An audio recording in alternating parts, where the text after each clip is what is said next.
melangkah ke bulan Ramadan. Dan hikmah yang sangat besar bila Ramadan sekali dengan PKP ni, kita lebih berpeluang dan banyak masa untuk melakukan ibadah.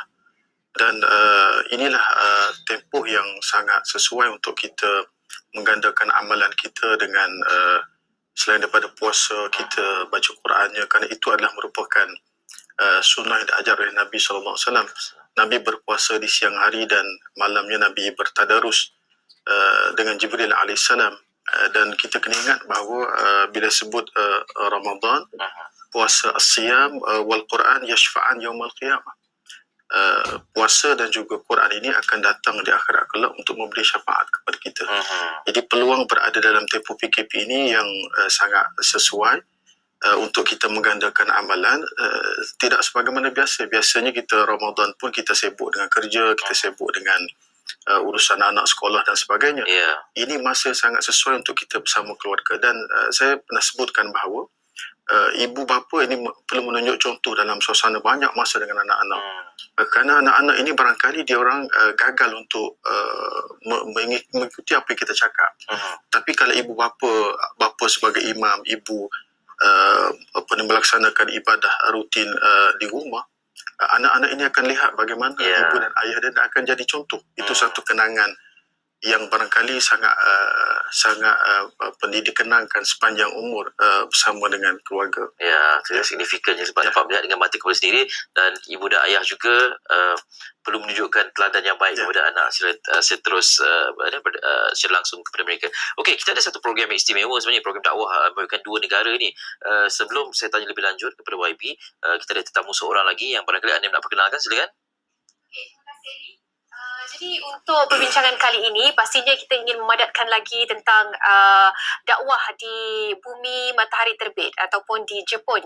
Jadi Nur Islam, penyiaran ataupun syiar Islam itu ingin dilakukan di sana. Dengan projek ini, kita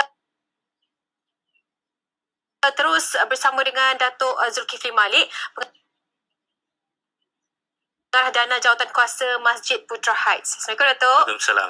Salam Ramadan. Alhamdulillah. Terima kasih kerana bersama dengan kami. Alhamdulillah kita dapat menjemput dua tetamu istimewa di studio pada hari ini. Dan sebagai permulaannya, kita difahamkan yang Datuk merupakan penerima darjah Order of the Rising Sun dari Maharaja Jepun pada tahun 2018. Jadi penglibatan itu juga telah pun sedikit sebanyak membantu tentang projek yang dilakukan ini. Silakan Datuk. Sebenarnya lah, bagi saya sebagai pelajar kumpulan pertama di bawah program Dasar Pendidikan Timur, saya dah banyak manfaat daripada Dasar Pendidikan Timur, dan ini sebab time untuk kita memulangkan balik apa yang orang Jepun yang saya sayangi, iaitu dalam bentuk syahadah.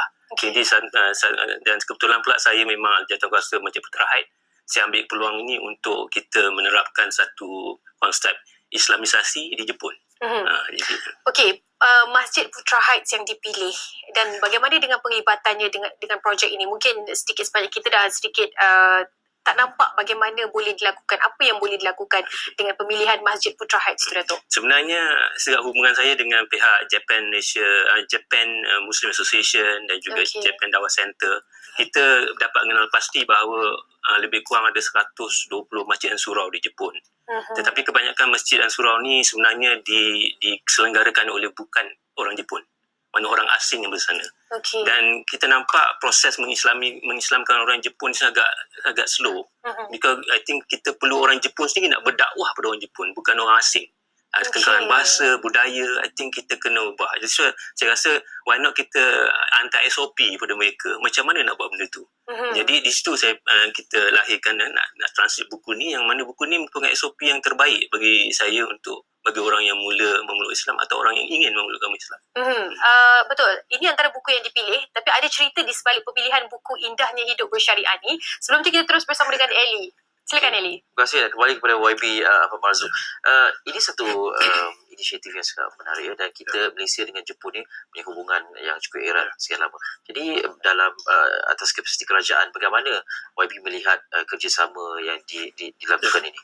Sebenarnya dakwah ke Jepun ni sudah lama, dan agensi di bawah kami, bahagian agama Jabatan Perdana Menteri, kita ada JAKIM yang telah pun banyak membantu dalam mengeluarkan sertifikat halal dan juga latihan kepada agensi-agensi di Jepun.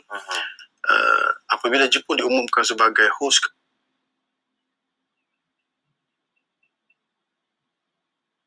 Sukan Olimpik 2020, banyak syarikat-syarikat agensi-agensi daripada Jepun yang datang ke kita untuk mendapatkan SOP untuk dapatkan halal, bermula daripada makanan sehinggalah ke tempat ibadah dan sebagainya. Ini sangat dititik beratkan oleh kerajaan Jepun untuk persediaan Sukan Olimpik 2020. Tapi dah kita tahu situasi sekarang. Walau bagaimanapun kejayaan yang kita telah capai ialah kita telah melatih dan memberikan SOP dan halal ini kepada 28 agensi, termasuk juga daripada kerajaan dan juga syarikat-syarikat di Jepun, dan mereka telah pun ada kemahiran untuk menghasilkan produk-produk halal. Ini sebagai persiapan untuk Sukan Olimpik, dan insya-Allah perkara itu berterusan walaupun selepas daripada Sukan Olimpik itu antara yang kita buatlah, dan banyak lagi yang kita susun untuk dakwah ke Jepun ini, terutama di bawah Datuk Zul tadi yang Masjid Putra Haid yang Subang Jaya itu yang telah pun banyak menyumbang, dan kita mengharapkan ada satu perkembangan yang lebih positif selepas daripada ini. Kalau saya boleh tanya, dalam banyak-banyak negara yang mempraktikan Islam, kenapa Jepun bersetuju untuk bersama dengan Malaysia dalam hal ini? Orang Jepun ini menganggap kita ada keistimewaan tersendiri dalam soal SOP, kerana Jepun ini dia lebih minat kepada SOP. Buku-buku yang ditulis berkaitan dengan Islam ni dah banyak, tapi yang berkaitan dengan SOP sebagaimana buku Hidup Indahnya Bersyariat tadi, dia menceritakan bermula daripada kelahiran sampai kematian. Jadi ini sangat bagus untuk mereka memahami apa itu Islam sebenarnya. Dari segi akidahnya macam mana, dari segi ibadahnya macam mana, dari segi akhlaknya macam mana.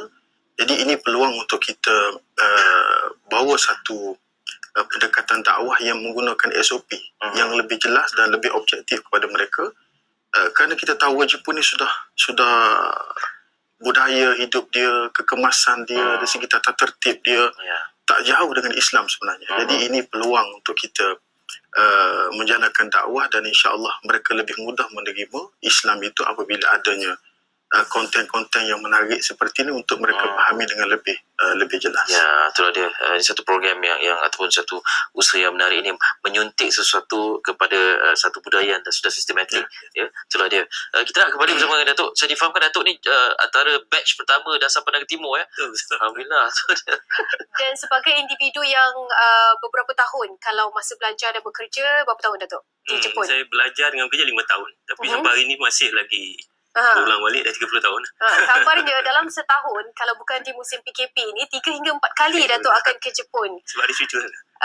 Ada cucu di sana, ada keluarga di sana, dan pastinya mengenali bagaimana syiar Islam di sana di Jepun ni. Sikit, apa yang Datuk boleh kongsikan dengan pandangan Jepun terhadap Islam di Malaysia? Okey, kalau kita lihat di Jepun dengan di Malaysia ni, kalau kita lah sebagai orang Islam sekalipun, untuk berdakwah ni satu benda yang agak bukannya mudah. Walaupun kita dilahirkan Islam, sama juga first generation anak orang Jepun tu, bila dia lahirkan anak dia pun tak berani juga nak mengislamkan kawan-kawan dia yang lain. Jadi di situ saya nampak bahawa instead of dia orang ada stumble block di situ, dan bila dia lihat orang Pakistan, orang Turki yang dia berada di sana cuba nak islamkan dia orang sendiri, mereka sendiri tak, dari segi apa tu sikap, kepesihan tu tak mencapai piawaian dia orang, macam mana dia nak ikut? Jadi saya kata approach mesti ubah. Kita ajak anak-anak muda Jepun ni ke Malaysia. Kita adakan wujudkan training program antara masjid dengan masjid contohnya, atau institusinya, so that they come here, dia belajar dengan kita, dia balik dan dia berdakwah pada bangsa dia sendiri. Itu lebih efektif saya rasa. Dan ia disambut baik dengan usaha ini ya? Ini sebenarnya disarankan oleh beberapa imam di Jepun.